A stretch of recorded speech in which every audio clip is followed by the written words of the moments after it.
Hi friends, good evening. Today is Friday and ఇప్పుడు నేను పుదీనా పచ్చడి చేస్తున్నా.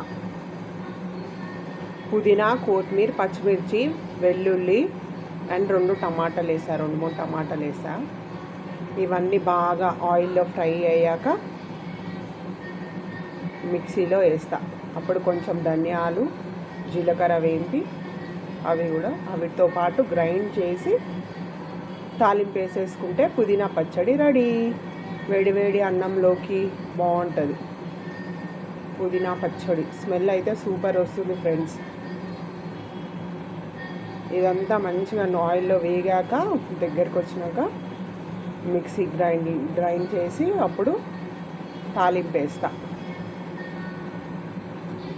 సో ఇవాళ మా ఇంట్లో పుదీనా పచ్చడి. మార్నింగ్ టమాటా పప్పు చేశాను, ఇప్పుడు పుదీనా పచ్చడి.